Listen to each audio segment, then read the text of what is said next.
The Amazon jungle, the largest tropical rainforest in the world, is burning. The forest contains 10% of the planet's biodiversity and plays a crucial role in global climate stability. Over 20% of the forest has already been lost, and projections show that at this rate, there won't be much left by the turn of the century. In 2019, the Amazon experienced a devastating and unprecedented fire season, with over 40,000 reported fires and 3,500 square miles of forest lost. It's estimated that an area the size of a soccer field and a half is lost every minute. Our team, led by award-winning filmmaker Michał Siwierski, decided to embark on an investigative journey to uncover the real reasons behind the catastrophic destruction of the Amazon forest.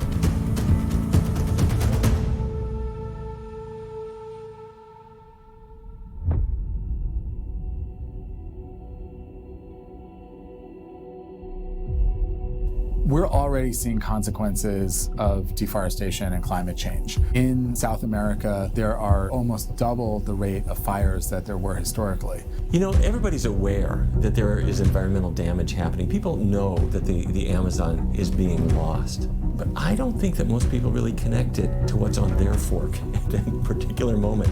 And that's what's got to happen. People have to realize we got a choice. We can choose to save the Amazon, or we can choose to lose it forever. The choice is right here on our plate. Many people don't understand that when they eat meat in Los Angeles, California, or New York, that meat could have been the result of deforestation in Brazil. Stop anyone on the street and ask them, why are the rainforests being cut down? Some of the slightly more aware people might say palm oil, but most people would say like, oh, because of wood for houses. And they would have no idea that there's a connection between animal agriculture and deforestation. And it's all wrapped up in that burger. And for them to sell it as $2.95, it's a bargain. That's our future. That's the rainforest. That's our soils. That's the air. That's where your children are going to be growing their food in the future. That's really what we're eating. The connection from the destruction of the rainforest to grow soy, to feed animals, to your burger on the table or your steak on the table, it's not easy to track. When we talk about soy, people should be clear, we are not talking about tofu. We're talking about a crop that is grown primarily for animal feed. About 70% of soy is grown for animal feed, as well as other non-direct food uses like biodiesel. When we say soy, we really are talking about meat. So the soy that is grown in the Amazon primarily goes to the European and American markets. They ship the soy overseas, put them in these giant machines called crushers, and turn them into feed for livestock, and then that's used to produce beef to feed people. And that's what we buy when you go to fast food chains. You're basically, in some ways, eating soy that was grown in the Amazon or other parts of South America. Fire has been used by people for thousands of years as a way to clear large forested areas. But why, in this day and age, are modern farmers still using this devastating and unsustainable practice? People are burning the forest to plant soy because it's the easiest way to do it. You can go into an area that has been undeveloped, cut it down, burn it, grow soy, and sell it to companies. Large international corporations will give you the funds to do it. So when a forest in the Amazon is cut and burned, it puts a lot of nutrients into the soil. Once the forest is burned down, you can grow soy in it, you might be able to get a crop or two, but eventually it's just going to dry out. Tropical rainforests aren't made to continuously grow crops in that way. They generally will burn the forest, grow something, and then move on. When you have an entire economic system that is based on destroying the rainforest and selling it to consumers, it's going to take some real agitation in order to change that. Global warming is a controversial topic, but many scientists believe that deforestation plays an important role in the process. Fewer forests means more greenhouse gases entering the atmosphere, which in turn increases the severity of climate change. In the Amazon in particular, and other rainforests as well, Once you cut down the existing vegetation, it's not going to grow back into a rainforest. It's going to turn into a much drier type of ecosystem, a non-native ecosystem, and that's going to be extremely prone to fire, as well as the fact that all of that carbon that had previously been stored in that forest has now been released into the atmosphere. It seems like climate change, people are slowly starting to take it seriously. And one of the ways to fight climate change is through carbon sequestration. Oceans and the rainforests are the best places for carbon sequestration.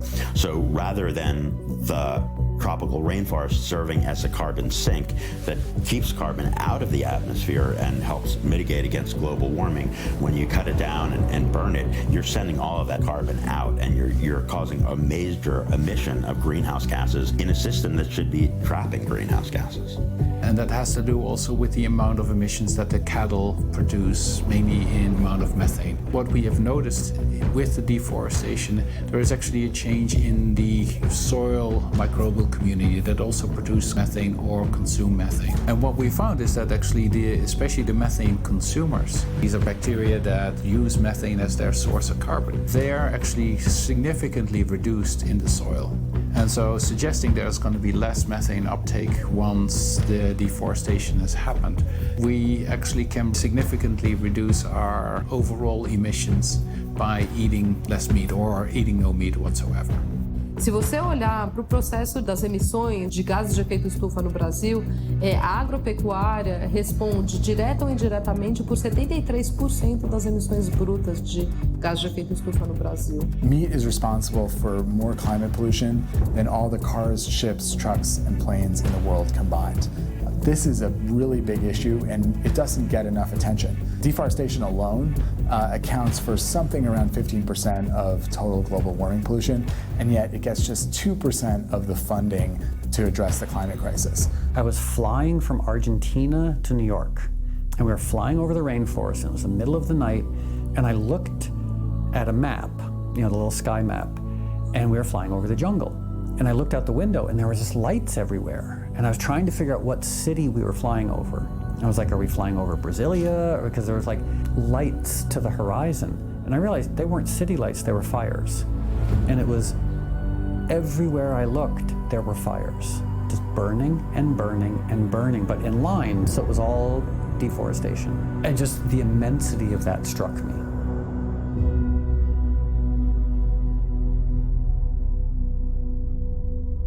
Deforestation also affects the over 2 million people that live in and depend on the forest for food and shelter. To this day, indigenous populations in Brazil and other countries in South America are still being kicked out of their lands, even though these are public areas under federal jurisdiction and protected by law. In 2018, 135 Indians were murdered in Brazil, and there have been over 1,000 registered cases of violence, abuse, death threats, and rape of indigenous people. The genocide of Indians in Brazil started 500 years ago when the country was first colonized, and it still occurs to this day. Há várias referências de povos na Amazônia que vivem em isolamento voluntário, né? Que são os povos que muitas vezes chamados de povos invisíveis ou povos isolados, mas que estão isolados porque eles não querem o contato, eles sabem da existência do branco, mas eles estão resistindo, não é? Nesses 500 anos eles estão resistentes ao contato, eles não querem. Eles querem viver do jeito que eles estão vivendo. Eles querem suas terras ali longe dos brancos, senão eles teriam procurado o contato, em que sofrem extremo perigo, né, com a invasão das terras, com o agronegócio, com a ocupação indevida das terras, né, da Amazônia. Então esses povos são os povos que estão mais ameaçados, não só suas línguas e culturas, mas como ser humano, né? E a minha experiência de viagem em monomotor de Santarém para lá é de ver que o avanço impressionante que já está beirando a terra indígena, quando há 20 e tantos anos atrás, quando eu comecei a ir de monomotor, era verde até a área zoé. Agora está muito próximo da terra indígena. E os zoé são povos de recente contato, eles foram contactados nos anos 80. Se eles desaparecerem, se houver algo contra eles, nós não vamos ter nem notícias.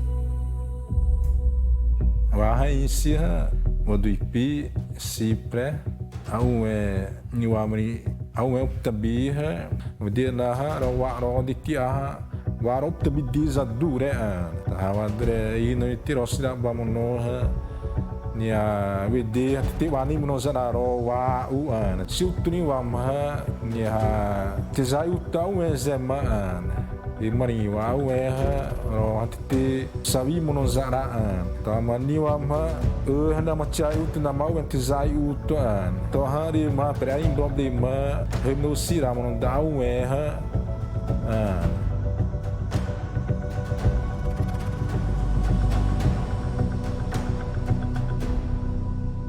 So there has been very strong laws in Brazil of late for the protection of indigenous territory that's been identified as being the traditional territory and the occupied territory of indigenous people. There's a great fear that as of the most recent election, the president of Brazil has pledged that he's going to remove that protection. One of the crazier things we heard from President Bolsonaro was that he said he wished that the Brazilian cavalry had been as effective as the American cavalry and eliminated more native populations.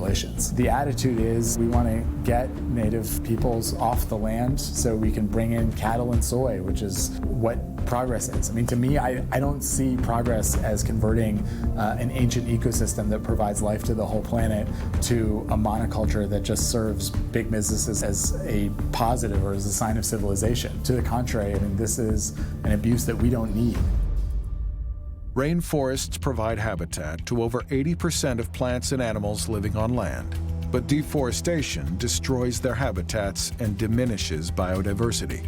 Scientists estimate that 4,000 to 6,000 species go extinct every year due to deforestation alone. O impacto da destruição da floresta amazônica, ela reverbera para muito além das fronteiras da floresta amazônica. Ela afeta a sua vida, a minha vida, a vida dos nossos filhos, a vida de gente que está muito longe desse país. The rainforests are largely what make this earth habitable for us. Rainforests are one of the most biologically diverse ecosystems in the world, which means that there's a lot of animals that live there and only there in very unique places. And you know, that's where they live and they can't live anywhere else. And when you cut the forest down, the animals are gone. They've got nowhere to go. This might sound sort of like a hippie would say this, but it's actual science, is our Earth is a system and nothing exists in isolation. All life relies on other life, and it relies on the sustainability and health of other ecosystems. And as humans, we have this pride and this stupidity that makes us think that we can destroy part of the world and not affect us. And what we're realizing now is that's not the case. When you destroy the rainforest, you're destroying yourself. Tanto verde sendo morto, tanto bicho sendo morto, tanta riqueza de fauna, flora sendo destruída por ganância do ser humano. The Amazon rainforest is considered by many to be the largest natural pharmacy in the world. It's home to an abundance of plants renowned for their medical properties, and it's estimated that 25% of all the drugs used today are derived from rainforest plants. The protection of these natural elements is fundamental to maintaining this incredible hotspot of biodiversity. Os medicamentos usados hoje para a saúde humana e animal têm origem principalmente nas plantas. Desde parasitoses como malária até câncer, passando por doenças cardiovasculares, todas têm um envolvimento muito importante com moléculas que foram encontradas nas mais diferentes plantas que existem. E não só plantas, também em fungos. A gente tem que falar dos antibióticos que foram descobertos nos fungos e o impacto que os antibióticos têm na saúde humana e animal é incalculável. E a maioria dos organismos, dos seres vivos da Amazônia não é conhecido ainda. Então, quando a gente destrói um fungo, uma bactéria, uma espécie de planta, a gente não tem ideia do que pode estar perdendo. O que a gente precisa fazer no mundo todo, de um lado, lutar pela preservação do meio ambiente. Do outro lado, pesquisá-lo, conhecê-lo.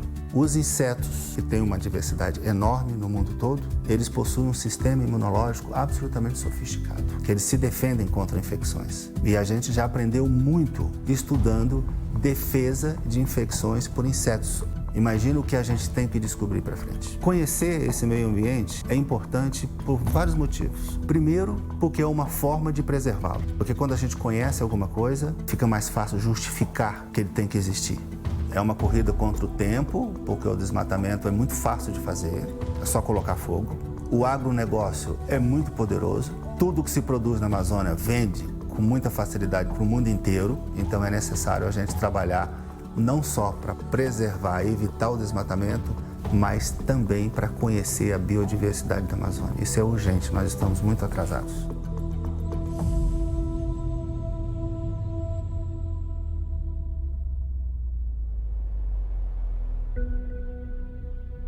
It's recognized that the production of meat plays a key role in deforestation and climate change.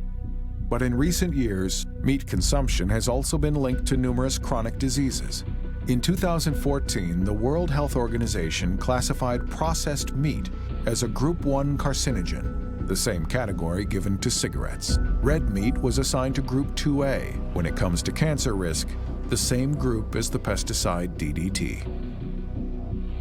Oh, as a physician, I think one of the best things people can do for their health is reduce their consumption of meat or eliminate it altogether. The scientific evidence is becoming overwhelming that the more animal muscle that we consume, the higher our risk of clogged arteries and colon cancer and a host of other diseases.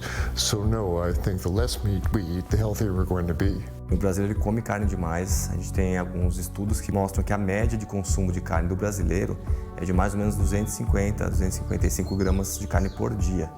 Então é um consumo realmente bem excessivo. O que ocorre é que a proteína animal ela traz junto gordura saturada. Só para a gente ter uma ideia numérica, quando você come uma carne vermelha, em média, das calorias dessa carne, 50% são proteína, 50% delas são de gordura. Então a gente cria toda uma trama de consequências que elevam as principais doenças crônicas do mundo.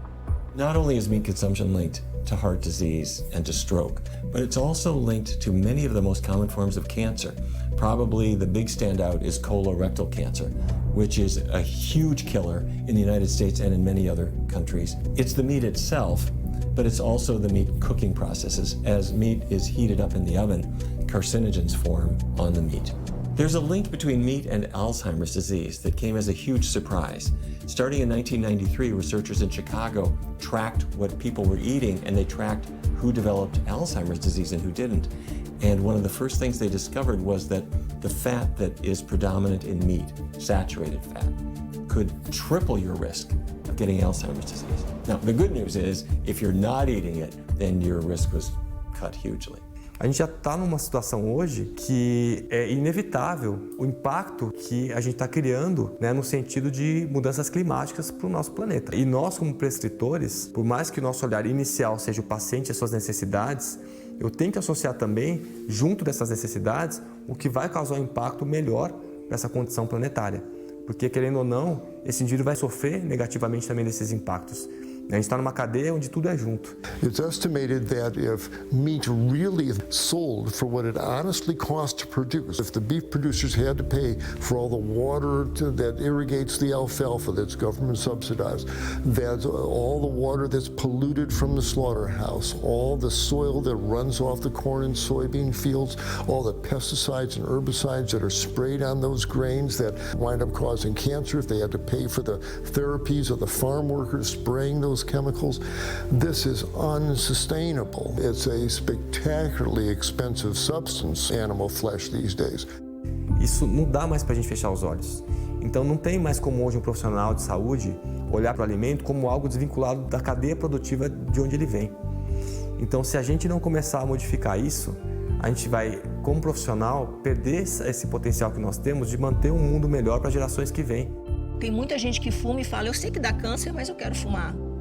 Você sabe o quanto é uma carne prensada, o quanto de grau cancerígeno que você está botando dentro de você? Eu acho que as pessoas não sabem. Se a gente conseguisse fazer primeiro com que as pessoas entendessem que os legumes, os vegetais são tão baratos quanto e são muito mais saudáveis. Então, por isso que eu te disse, eu acho que a informação é muito importante, né? Small family farming operations are often swimming in debt, while agribusiness conglomerates are thriving. But despite not generating many jobs, destroying the Amazon forest and polluting the environment, big agribusiness receives billions in tax subsidies, while small family farmers receive on average 10 times less in incentives. Those same small farms are responsible for producing 80% of the food that feeds the planet. Agribusiness only exists because of tax subsidies. You removed all federal, local subsidies from the production of animal agriculture. A pound of beef would cost $100. A gallon of milk would cost $75. A family of 4 going to McDonald's without subsidies would spend $120 on their meal. So our tax dollars subsidize an industry that's destroying our health and destroying the health of the planet. And if we speak up about it, we risk being thrown in jail and killed. É isso, quando eu começo a falar, vem muita gente me xingar, falando que eles sustentam o país, que eles não, onde estaria o país. E é o contrário, quem sustenta o agronegócio somos todos nós, porque eles recebem bilhões de isenção fiscal, eles recebem bilhões de incentivo, porque nessa conta ninguém coloca esse meio ambiente, né? Porque se colocasse isso, ia ser inviável a venda de carne. É difícil de acreditar. É difícil de entender como o mundo ainda não acordou, mas também é o que nos move para não parar de lutar.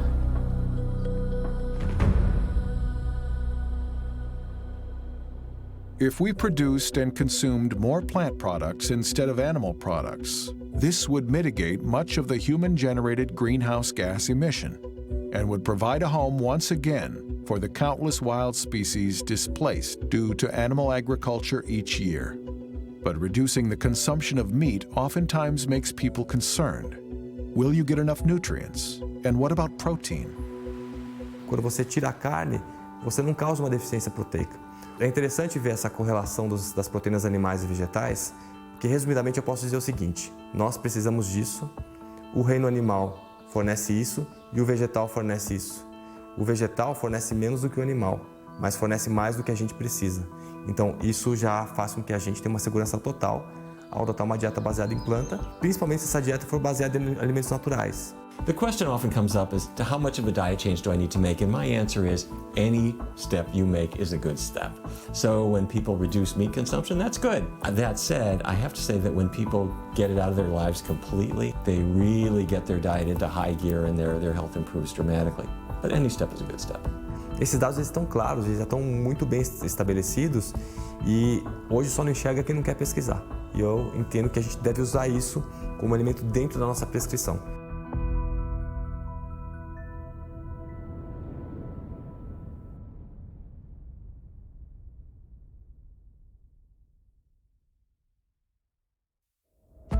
One shocking and little-known fact is that deforestation increases the prevalence of diseases all around the world, including malaria, Zika, dengue fever, SARS, Ebola, leptospirosis, and many others. Because deforestation changes how and where these animals transmit these diseases. Once their natural habitat and ecosystem balance becomes disrupted, they end up getting closer to small towns surrounding those areas, increasing the chances of transmitting diseases to humans.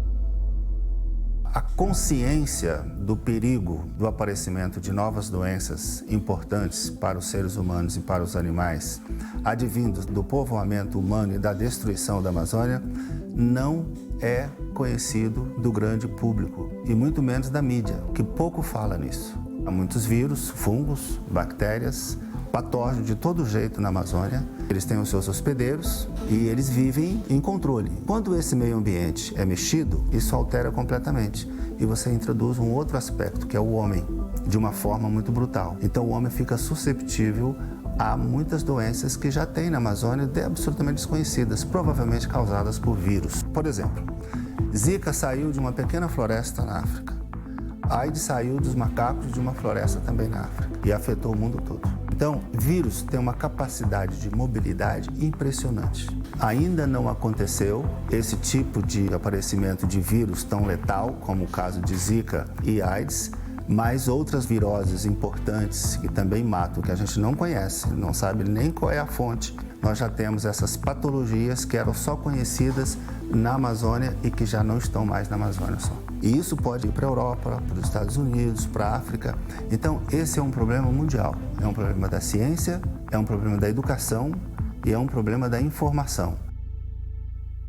Deforestation also affects the quality of the air. When tons of harmful and toxic particles are released into the atmosphere during these fires, the particles travel by wind currents and end up affecting not only the local populations, but people in the big cities as well.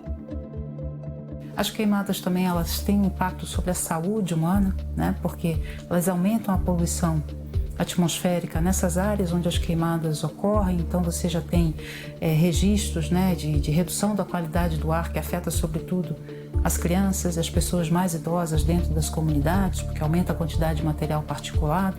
Então você tem impactos que não são só impactos ecológicos, mas que começam a atingir também as comunidades que vivem nessas áreas que são muito afetadas aí no arco do desmatamento, né? E você tem também consequências, eu diria, continentais, né? Porque fumaça que é gerada pela queima da biomassa, ela viaja, né, dessa área do arco do desmatamento, desce para o sul do Brasil e afeta também regiões fora do arco do desmatamento. Então, é o que a gente chama de um fenômeno transfronteiriço. Então, as pessoas em São Paulo acabam sendo afetadas também por isso. Pouca gente sabe disso.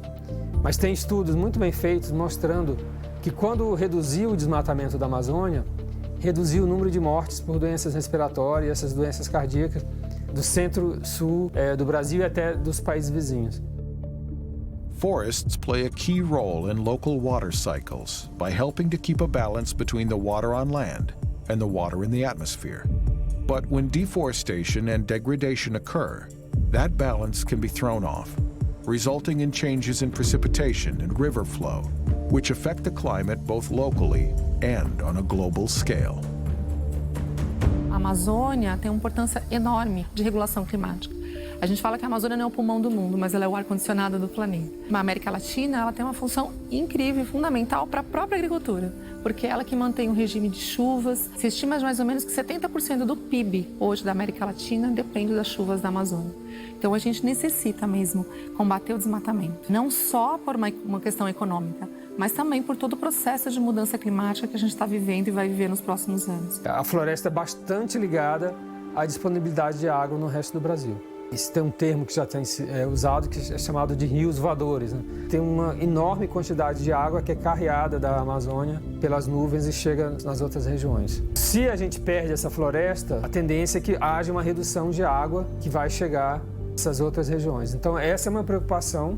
Nos últimos 15 anos, aconteceram 3 grandes secas na Amazônia que não deveriam ter acontecido. E claro, acaba isso também afetando a agricultura. You're seeing that all around the world. The consequence of that is not only destruction to the ecosystems, but actually the entire Amazon basin is having increasing difficulty supporting agriculture. It'll be difficult to maintain the kind of agriculture that we have now in just 25 years. Weirdly, the agribusiness companies that are financing deforestation are also imperiling their own ability to operate in the long run. There's just won't be enough water if you don't have the forest to provide it. O Brasil depende muito da chuva para as hidrelétricas, por exemplo. Tem projeção mostrando que o Brasil perderia parte da capacidade de produzir uma parte importante da energia que hoje vem dessas hidrelétricas. The rainforest has a lot of rain. It's a very wet ecosystem, and that rain and the water cycles through it. When you cut the forest down, you're allowing the sun to penetrate to the ground, to the vegetation, and along the edge it continues to dry out. And the more people move into the forest, cutting away at the edges, the more that drying penetrates into the forest. The result of that has been a real dramatic increase of forest fires in areas where there never would have been fire. They wouldn't have been fire prone because of all the moisture in the ecosystem. Because the soil in the deforested areas is usually poor in nutrients, many farmers are forced to use more resilient GMO crops that can withstand harsh conditions and larger amounts of pesticides. But these excess pesticides end up in the food chain. The grain is fed to the cattle, which are then eaten by humans. Also, the pesticides run off the fields to the waterbeds and rivers, creating a lot of pollution, disturbing the ecosystems, and causing disease. The overuse of pesticide and fertilizer is one of the main contaminants for water pollution. So not only are these crops causing forest loss and causing climate change, they're also causing a local water pollution crisis. Enquanto a maioria das pessoas associa o acúmulo de agrotóxicos a vegetais, esses resíduos também podem aparecer em carnes e produtos de origem animal. Isso porque eles são bioacumulativos, portanto, a ração que os animais ingerem e a pastagem que eles comem, muitas vezes contaminada por agrotóxico, ela se transfere para essa carne e ela pode contaminar, inclusive, humanos. O agrotóxico não paga uma série de impostos no país, que também é um outro problema, que também destrói muito. O Brasil é o país que mais consome agrotóxicos e a gente está vindo agora num novo governo que pretende liberar muito mais que estão proibidos no mundo inteiro. E isso, além, obviamente, de envenenar todos nós que comemos, você está também envenenando esse solo, a nossa água, nossas maiores riquezas. A pecuária permite que seus fertilizantes, por exemplo, sejam despejados sem nenhum tratamento em sistemas de água. Isso leva com que as empresas de tratamento de água tenham que investir na recuperação dessa água e que os contribuintes acabem pagando um preço maior. Todos esses impactos, eles geram custos gigantescos. Um relatório de 2015, por exemplo, estimou que para cerca de 1 milhão de lucro feito pela pecuária, a gente tem cerca de 22 milhões de prejuízo ambiental. A falta de regulamentação dessas externalidades permite então que a pecuária continue degradando sem ter que se responsabilizar por esses custos. They're cutting down the forest, they're changing the ecosystem, they're dumping pesticides on the ground, destroying the ability of that land to produce food for the people around it. Cara, não tem futuro, velho. No future, cara. Agora esse momento terraplanista que estamos vivendo, cara, sabe, estamos voltando à época medieval, saca? É um momento obscuro pra caramba que eu acho que isso vai passar. Mas a gente tem um momento Dark Days Ahead aí, fudido, cara. Eu acho que isso vai ser bom para as pessoas que têm mais consciência se unirem, vão aparecer grandes líderes, já tem grandes líderes aparecendo aí, porque agora, esse momento aqui, é o momento dos idiotas, cara. A carne é só um detalhe, cara.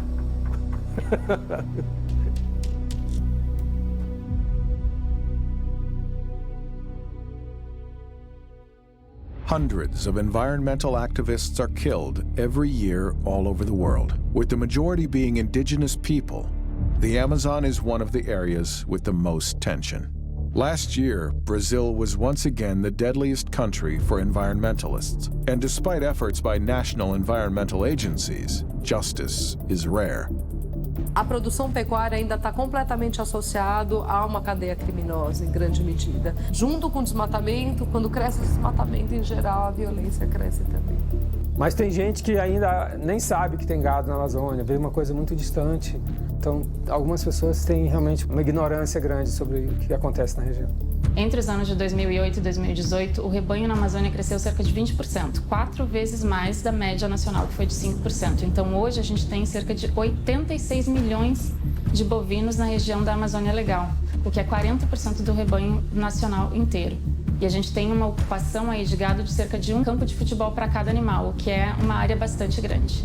Mais de 80% da população brasileira não tem essa informação, ou mesmo se tem, não acredita, acha que é fake news, não consegue entender a importância disso, a gravidade e a urgência disso. Então, para ativista aqui é um momento crítico, cara. Você ser um ativista no Brasil agora, cara, você é comunista, cara. E comunista agora aqui é perigoso. Se você tá do lado deles, você tá contra eles, cara.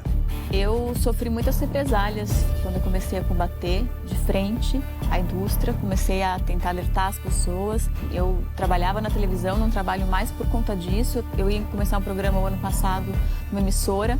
Eu nem cheguei a gravar o piloto, fui mandada embora antes por conta do meu ativismo na Assembleia contra os pecuaristas. O dono da emissora também era um pecuarista e também vários anunciantes são pecuaristas. Então, assim, é quem manda mesmo no nosso país. Eles mandam e desmandam. Assim, nossa bancada ruralista é fortíssima.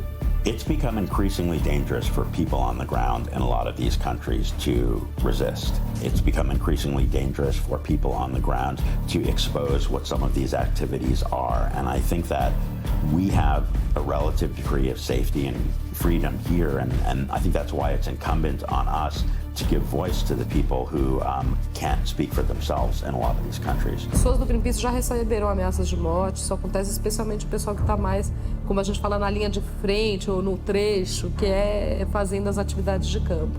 Mas se você comparar o nível de segurança da equipe do Greenpeace, se comparado com movimentos indígenas, quilombolas, com as comunidades tradicionais, o nível de ameaça que eles estão sofrendo é tão tamanho, é tão gigante, que eu não tenho muita vontade de enaltecer as ameaças que a gente sofre se comparado com o que esses caras estão sofrendo. Bom, o Brasil é o país que mais mata ativistas, né? Principalmente o pessoal que trabalha diretamente ali, né, na região da floresta. Eu mesma recebo muitas ameaças. Envolve muito dinheiro, muito poder. Animal agriculture is a huge industry and a hugely powerful industry and a hugely violent and destructive industry, not just towards animals, not just towards the environment, but towards activists as well. I mean, activists have been killed for standing up to cattle ranchers. But still, like so many local legislatures and so many politicians essentially work for agribusiness.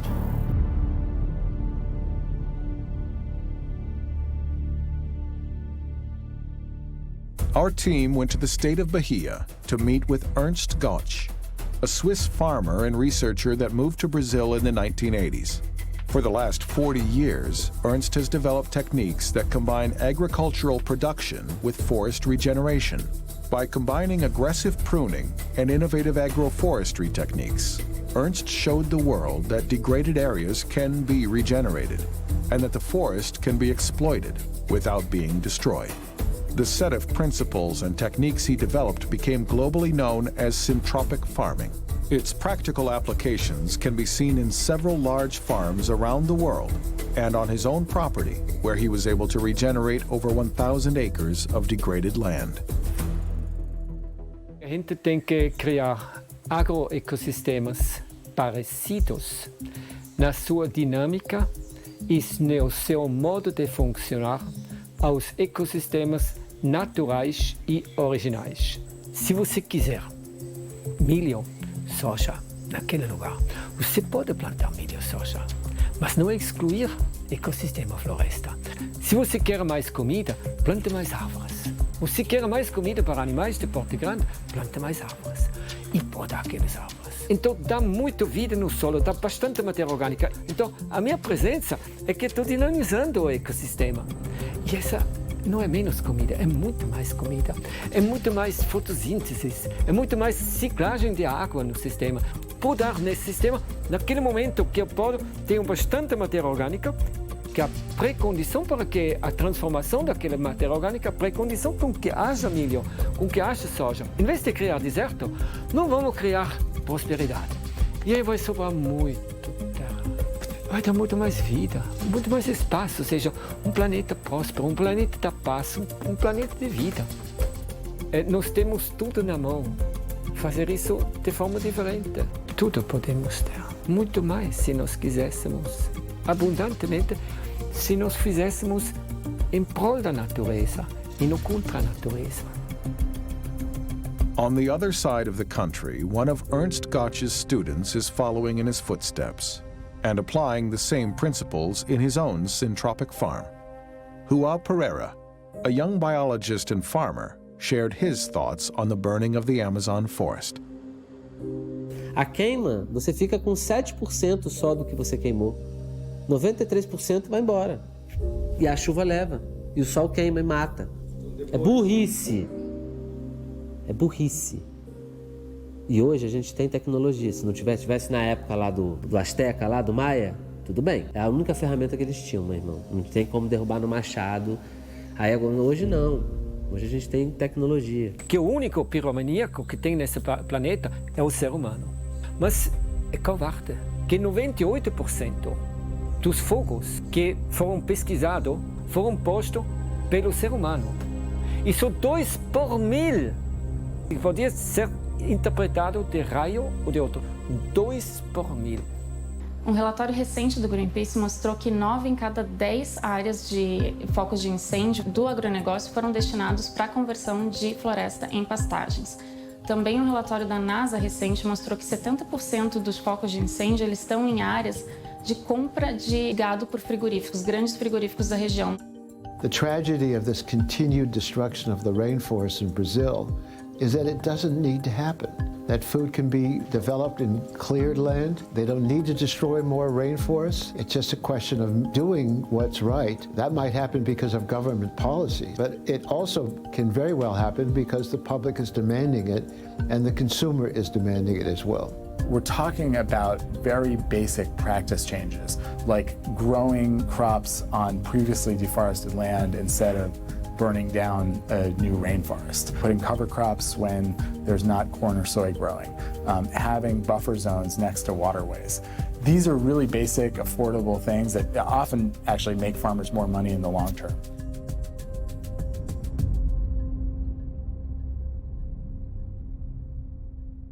Some agribusinesses in Brazil are beginning to transition to intensive farming, which confines the cattle into smaller areas and results in less native forest destruction.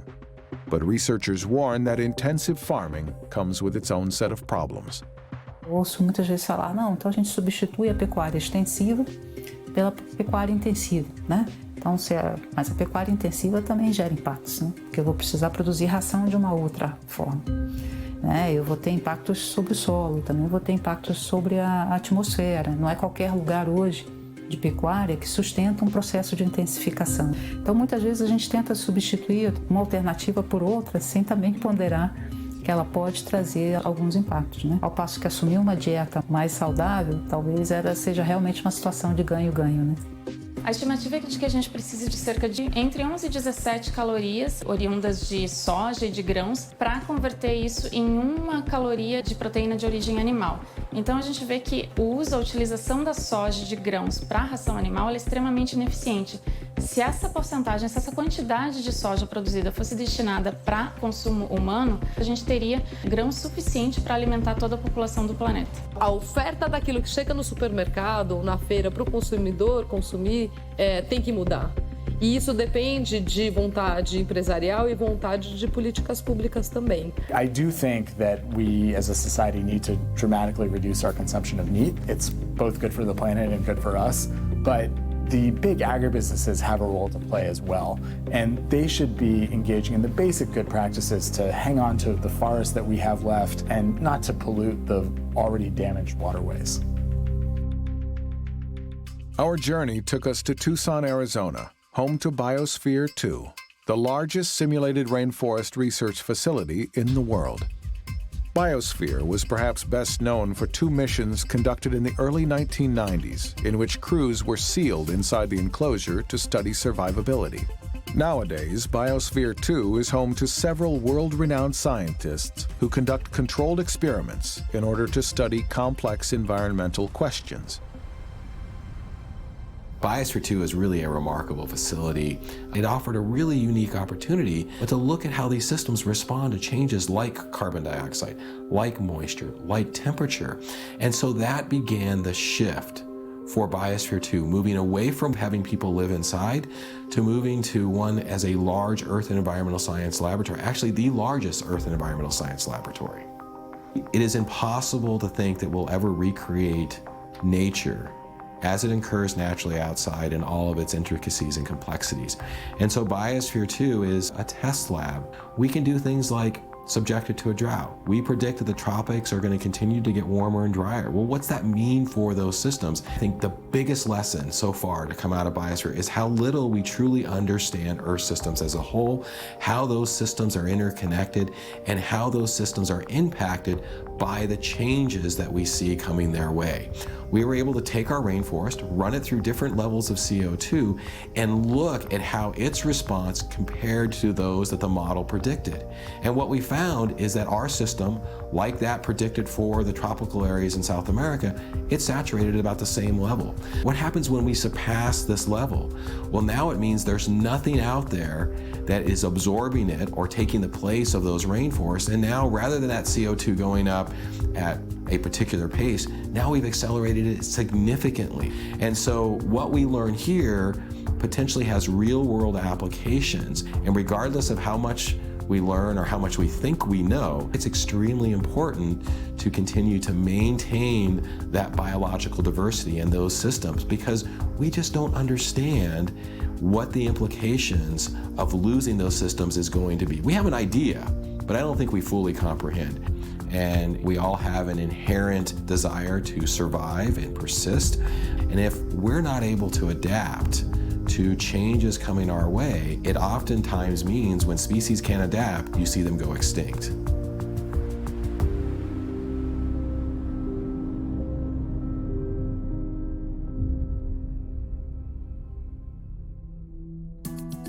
Despite the global concern about the Amazon forest, most people interested in helping the cause feel powerless due to the distance, complexity, and scale of the problem. So what can we, as regular citizens, do to help? I think the challenge that we face is people may have great concern about what's happening in the Amazon or elsewhere, but people don't know what to do to act on this concern. Look, at the individual level, I think there's two big things people can do. One, reduce the amount of meat that people are eating. Most people in the developed world eat way too much meat, and it's not good for you and it's not good for the planet. But the other thing that we can do to drive change on a systematic level is for consumers to go talk to the brands that they patronize about these issues. Just sending an email to the CEO of a big company linked to deforestation actually can get heard, but what's even more important is if you go on social media, send them a message. If you talk in person to the manager of a fast food restaurant or a supermarket chain, that pretty soon starts to make its way up the food chain in the corporation, and they start to say, hey, we're hearing about this. We're worried that customers are leaving us because of our connection to climate pollution, to deforestation, and going over to our competitor who's doing more to deliver sustainable products. The only way corporations become good corporate citizens is when they're held accountable by people. Every corporation in the world, for the most part, will get away with whatever they can get away with. Their goal is to make their product as cheaply as possible and sell it for as much as possible, to keep their shareholders and their board happy. They will engage in the worst corporate practices unless we hold them responsible. I think what we found over and over again is that when consumers bring urgency around these issues to companies, they're actually incredibly responsive. These companies value their brands over any other asset in their company. So when that brand is threatened, when consumers start to think about their brands not as a wholesome snack or meal, but rather as a driver of ecological destruction, human rights abuse on a vast scale, that's going to threaten the value of their company, and that causes even the most cold-hearted corporate executive to sit up and pay attention. We've also found that employees of these companies have outsized influence. So one of the strongest voices for change, even in companies that have done the most damage, is from their own employees. People increasingly want to work at companies where they feel like they're doing something good for the world. That's true even of the agribusiness giants, of fast food chains, of mainstream supermarkets. Para os estrangeiros que estão preocupados e que querem ajudar em relação ao que está acontecendo no Brasil, é pensar muito bem na hora de escolher os seus representantes, porque são esses representantes que vão implementar políticas públicas que vão ter um impacto direto, tanto no comércio internacional quanto em medidas climáticas. In Brazil, agribusiness is protected by laws that support the industry's actions. But how is this possible? The people in power in South America are often those with ties to big agribusiness. Many of the most powerful politicians in Brazil's government are connected to the meat and dairy industries, and they create laws for their own benefit. This group of politicians is called the Ruralista Congressional Bloc. We've seen tremendous environmental rollbacks here in our country, but sadly it doesn't really compare to what's happening in Brazil. Tragically, Brazil made a huge amount of progress on reducing deforestation over the last decade. They cut deforestation by more than 2/3 through both private sector efforts and government action. They improved environmental enforcement, they created both new national parks and indigenous areas. The big soy and cattle companies actually took significant efforts to reduce deforestation in the Brazilian Amazon that worked. Unfortunately, due to issues unrelated to the environment, Brazil elected a man who, in office, has set about gutting environmental protections. Outros governos passados também negligenciaram. A diferença desse atual governo agora é que eles transformaram a destruição ambiental em política do seu governo. Não se trata mais de negligenciar, se trata de promover, se trata de apoiar. I think the biggest threat to the environment that we've seen from the Bolsonaro era so far hasn't been any specific policy change. Instead, he's given farmers the sense of impunity, that no matter how much they deforest, no matter how much illegal activity they engage in, no matter how many indigenous people they displace from their land, the government won't take action. And as a result, you've seen big soy and cattle ranchers deforest at probably an unprecedented scale. Just this past month, We saw 1,345 square kilometers of the Brazilian Amazon go up in smoke. That's an area the size of Los Angeles cleared of native vegetation in just 1 month. A política do atual governo em relação ao meio ambiente do seu ministro Ricardo Salles, na verdade, é uma antipolítica, uma política contra o meio ambiente, uma política de desmonte, de destruição de todas as proteções legais que foram construídas nas últimas décadas com a participação da sociedade civil. É uma política negacionista e anticientífica. O governo afrouxou as leis de proteção ambiental, enfraqueceu os órgãos de proteção ambiental, proibiu o INPE de divulgar os dados reais do desmatamento, ele demitiu o responsável por divulgar esses dados, ele abriu mão do fundo da Amazônia. Se trata de transformar a destruição ambiental em política do seu governo. O atual presidente, durante a campanha, ele visitou várias vezes a Amazônia e tinha um discurso muito hostil contra a Polícia Ambiental brasileira, que é o IBAMA. O IBAMA é responsável pela fiscalização federal. Então essa linguagem, esse discurso contra o IBAMA cria uma fragilidade para a área ambiental. As pessoas falam, então, se o próprio presidente está criticando a Polícia Ambiental, então vai ter impunidade. Não está funcionando o compromisso da pecuária, não está se cumprindo devidamente. Greenpeace deixou de ver uma vontade política do governo brasileiro e das instituições do próprio setor pecuário para avançar em eliminar o desmatamento da cadeia pecuária. A gente conseguiu mostrar a associação direta da atuação dos frigoríficos e da pecuária com o desmatamento, mas também com o trabalho escravo, com invasão de terras indígenas, com produção em áreas embargadas pelo IBAMA.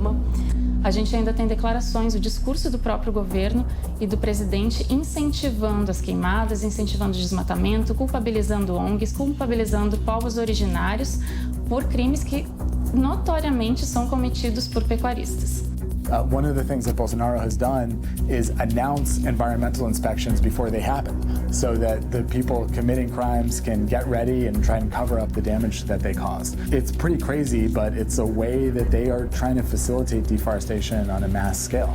What Bolsonaro is doing is terrible, but I think for people all over the world who are watching this issue, it's important to understand that he couldn't do it alone. It's big companies in the soy and cattle industry that are directly driving this deforestation. Industry has an enormous influence on government policy. O agronegócio praticamente controla a política brasileira hoje em dia. É uma equação até simples, eles patrocinam a campanha de muitos políticos para depois ter de volta algum benefício. Esse benefício muitas vezes vem em leis que na verdade não são para o povo ou para ajudar o país ou o meio ambiente, muito menos.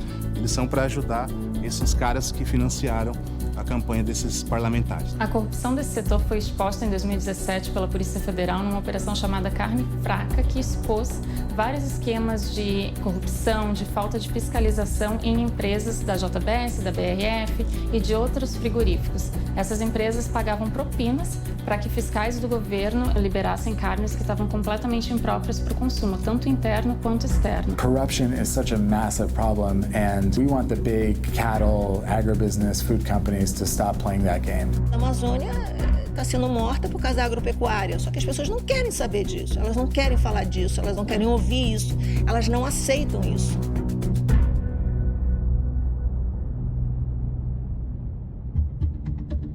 The Amazon problem often starts far away from the jungle. Both American and international companies also play a role in deforestation by creating demand, influencing local politics, and even paying farmers to destroy the forest.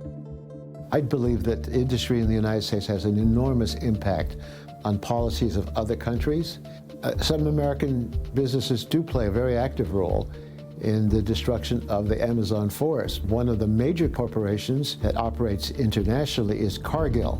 And Cargill is very active in destroying the rainforest to grow different crops. Soy is one of the main ones in that rainforest. Tem uma série de empresas dos Estados Unidos que integram um fórum global de empresas chamado Consumers Good Forum, e esse fórum chegou a uma resolução de tirar até 2020 o desmatamento de suas cadeias de suprimentos. Nós esperamos que essas empresas façam valer o compromisso que fizeram com a sociedade, com os seus consumidores e com a própria sobrevivência do seu negócio. Então, a gente chega no ano de 2020, que era o prazo limite para eliminar completamente o desmatamento da cadeia produtiva dessas grandes empresas, com uma tendência, na verdade, contrária. Essas empresas não estão sendo capazes ou não estão dispostas a eliminar, de fato mudar a sua cadeia para eliminar o desmatamento. Então, isso aqui virou terra de ninguém. Quer dizer, o nosso verde é de ninguém. É de quem botar a mão primeiro e sair levando. As empresas americanas têm uma responsabilidade, elas compram muito e elas podem comprar diferente, elas podem mandar sinalização de que não aceitam mais que seus produtos estejam contaminados com desmatamento.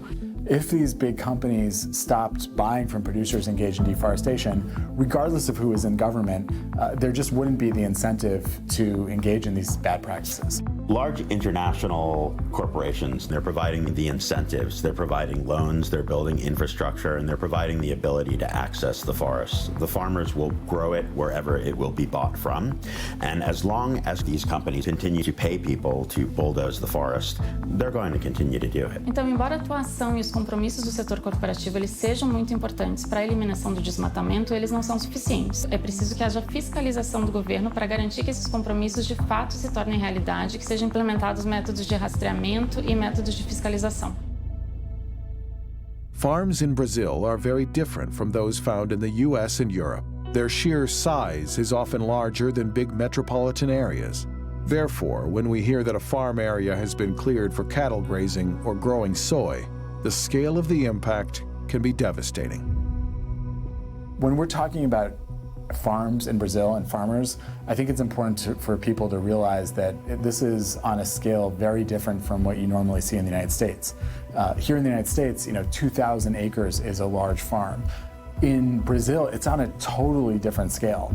What we found in South America, we routinely came across single so-called farms that were 50,000, 100,000 acres in size. And what that means is that you had 50,000, 100,000 acres of forest or other native habitat for wildlife just totally cleared within a matter of months. We have done a series of investigations into who is driving deforestation in South America. And we've consistently found it's a relatively small handful of companies. People probably haven't heard of Cargill, Bunge, JBS, or ADM, and a few others, which are the leading agribusinesses. But those companies depend on markets from name brand companies, McDonald's, Burger King, Stop and Shop, Giant, Walmart, Mars, Carrefour, and all the big supermarkets and fast food chains. We've asked to shift their purchases to more responsible companies. So far, all we get from the big consumer brands is concern about what's happening to the forests of South America, concern about climate change, but no discernible action. So we work very closely with these large consumer companies that are buying products from companies like Cargill. And there are a huge number of companies that we work with, Costco and Walmart and McDonald's, that have said that they don't want rainforest destruction in their product. And I think it's time for these companies like McDonald's, like Whole Foods, like Costco, like Walmart, like Target, to stop buying from these companies.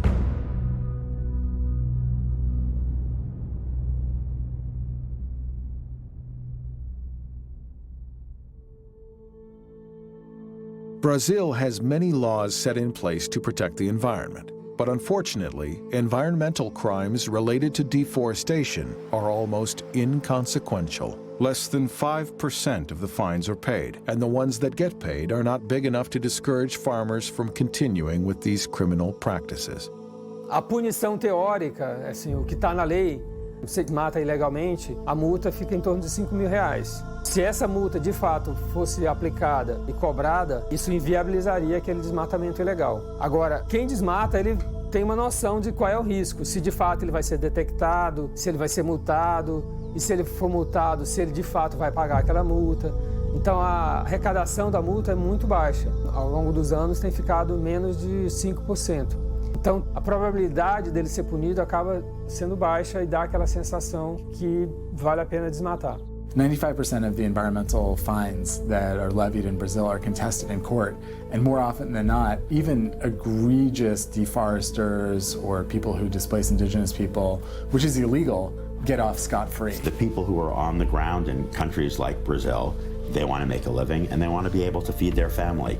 I am certain that given the option, they would rather do that without having to destroy the rainforest. But if the only option that these companies are giving them is to earn their living through this kind of destruction, they're going to keep doing it. They don't have a lot of choices. And I think that maybe they could be providing the people in Brazil with a better option than destroying the land that they live in order to eat. Um levantamento recente mostrou que o Ibama teria mais de 50 bilhões em multas para serem recebidas. Isso equivale a mais ou menos 170 anos do Fundo Amazônia. E também existe uma distorção no sistema judiciário brasileiro, em que, se a gente analisar quem são os pagadores de multas, quem paga acabam sendo os pequenos proprietários, enquanto os grandes infratores eles têm condições de contratar advogados que entram com processos que se arrastam por anos na justiça brasileira, que é extremamente morosa e que muitas vezes conseguem reverter essas multas aplicadas pelo Ibama e deixam de pagá-las. One way that farmers found to go around the system is through something called cattle laundering, which is similar to money laundering. The cattle are born in an area responsible for deforestation. Then they're moved to a sustainable farm, where they get branded, fattened, and sent to a certified slaughterhouse. From there, they're sold as sustainable, eco-friendly meat. It's almost impossible to be certain that your meat is not a result of deforestation. This method of cattle laundering has become commonplace in the market. Quase 90% do desmatamento na Amazônia é por causa da agropecuária.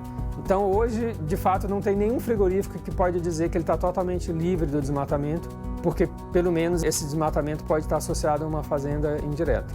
Essa fazenda pode não estar diretamente relacionada a nenhum crime ambiental ou social, mas muito provavelmente ao longo da vida desse animal, muitos crimes, muito impacto aconteceu.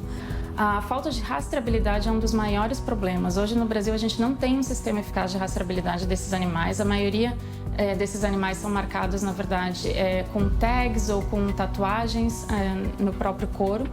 E essas são facilmente falsificadas. It's really unlikely that anybody knows where the meat that they're eating comes from, particularly if it's ground meat. If it's ground meat, it's coming from all different kinds of sources, often just from one company, but they're sourcing different parts of the meat from different companies, from different countries, and mixing it all together to get the content they're looking for.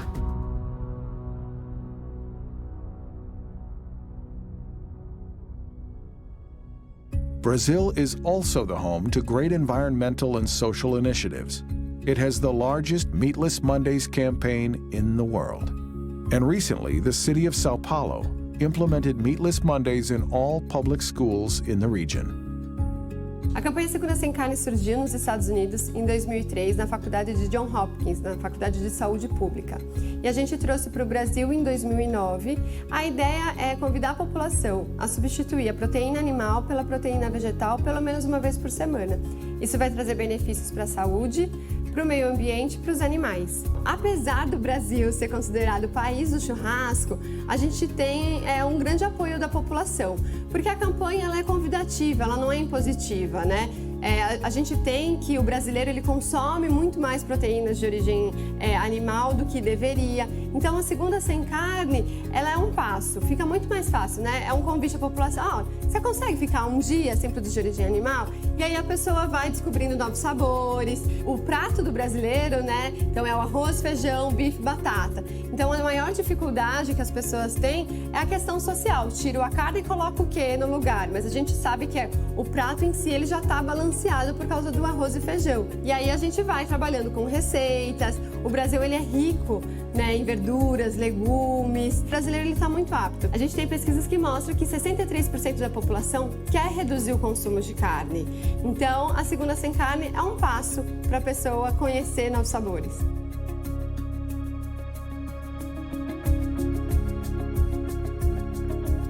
A proposta do cardápio escolar sustentável, ela está bastante ligada às questões de saúde e bem-estar das crianças, com certeza. Mas também a gente tem um objetivo maior, que é ligar as questões da sustentabilidade do planeta. Então, é importante que, além de servir a comida para as crianças, que as cozinheiras façam comidas gostosas, apresentem pratos bonitos e saborosos, que as professoras possam conversar com as crianças sobre o que elas estão comendo, sobre os alimentos e sobre o planeta e sobre a importância de que, se alimentando, ele está contribuindo para a sustentabilidade do planeta. Na rede municipal de São Paulo, são servidas mais 2.200.000 refeições ao dia. Então, isso significa um impacto muito grande para o planeta. Menos alimentos com carne, menos desmatamento, menos água consumida por pessoa, para além dos ganhos com a saúde, com o bem-estar e educativos, eu acredito que os municípios consigam um ganho também de economia, porque com certeza os legumes, as verduras são mais baratas do que a carne. E para as cozinheiras da rede entenderem mais o que é a segunda sem carne, a gente vai começar um treinamento para 11.000. Então, todas as cozinheiras da rede vão ser capacitadas para essa nova alimentação, com novas receitas e descobrir o poder que elas têm de transformar o meio ambiente. E eu acho que essa segunda-feira sem carne nas escolas, os pais mesmo chegar e dizer, por favor, não dê nem na segunda, nem na terça, nem na quarta, nem na quinta, mas eu acho que já é um bom começo. Eu acho que a segunda-feira sem carne nas escolas deveria ser, não só nas escolas, mas em tudo que é lugar.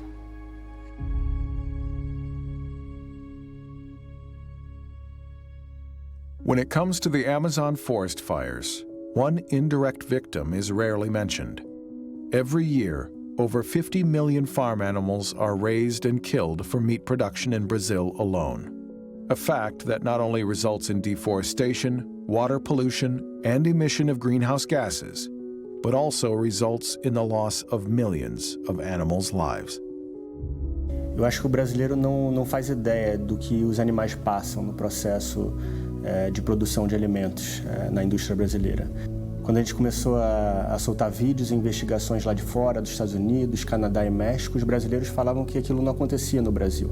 Mas, na verdade, quando a gente começou a soltar as investigações feitas aqui no Brasil, os brasileiros certamente ficaram chocados, assim como os grandes veículos de comunicação. A gente pôde perceber que as pessoas não têm ideia de praticamente todas as práticas que acontecem em fazendas, granjas e em abatedouros.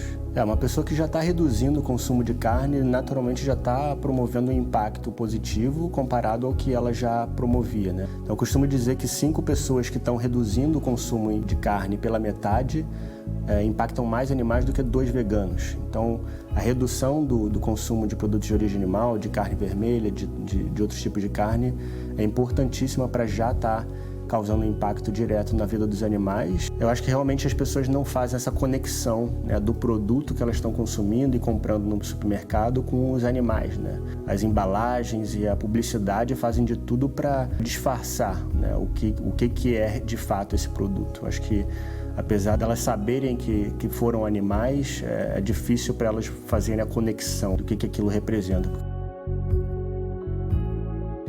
Através da publicidade, do marketing, as empresas do agronegócio, elas vendem uma imagem de sustentáveis, de pop, de moderna, quando na verdade elas estão praticando uma série de irregularidades, mas isso fica muito longe das vistas do consumidor final. Então a visão ainda da maioria da população brasileira é uma visão idílica, utópica, de uma criação de gado quase que em regime familiar, onde os animais são muito bem tratados e onde não há floresta destruída. E eu sempre disse que eu gostava de bicho. Como é que eu podia fazer isso, cara? Como é que eu fiz isso por tanto tempo? Qual é a diferença entre a dana e uma vaca? Sabe que um faz ao alto, faz mu? Qual é a diferença? A gente mete os nossos animais em prisão de arame farpado, de cerca elétrica. E depois vai na fila de morte. Ou seja, a gente mete ela na panela. E ela, em compensação, nos mete no inferno.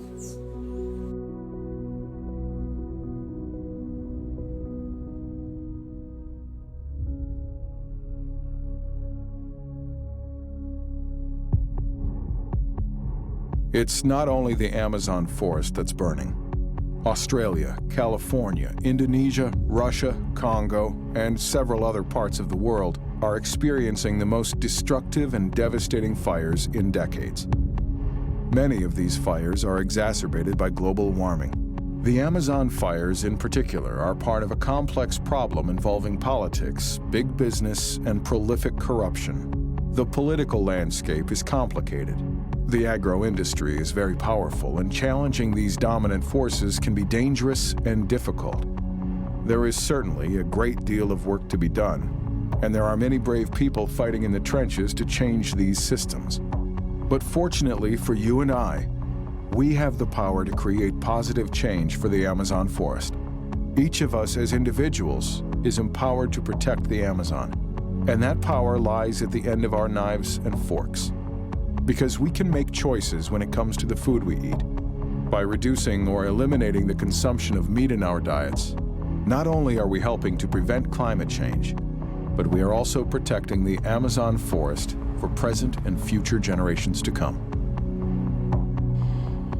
É um momento caótico e assim, não só para o Brasil. É isso que as pessoas têm que entender, né? A floresta é um patrimônio da humanidade e todos nós vamos colher essa tragédia e eu acho que o mundo ainda não tem ideia da tragédia que se aproxima.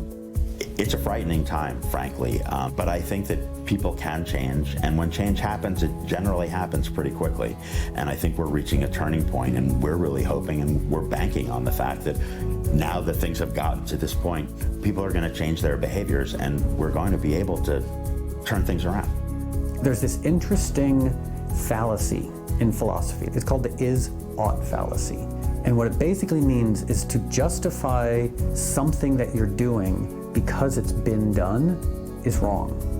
And we can see that very easily. So on one hand, people look at animal agriculture and they say, but people have always eaten meat. And I would say, yeah, but women used to not be allowed to vote. We can very clearly see how logically, ethically, that's completely wrong. We used to be able to smoke on airplanes. We keep making progress. And progress involves rejecting a past that we now deem to be unethical and wrong. And the next thing we have to do is reject the use of animals for food. For the animals, for us, and for this only home that we have. In our clinic, when people learn to change their diets, they're replacing the meat with healthier foods. Their health rebounds. It's amazing to see. Their lives are changed.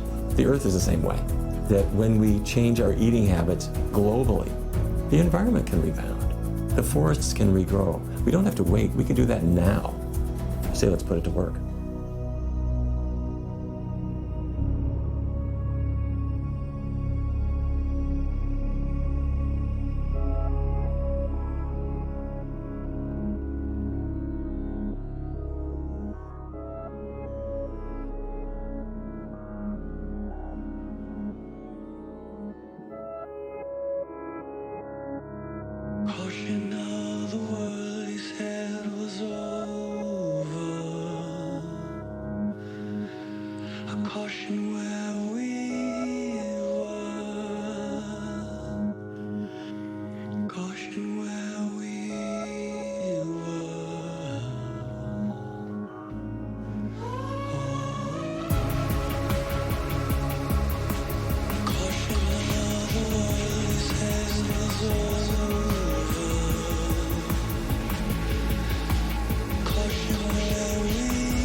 Caution has the way, and I don't feel this anymore.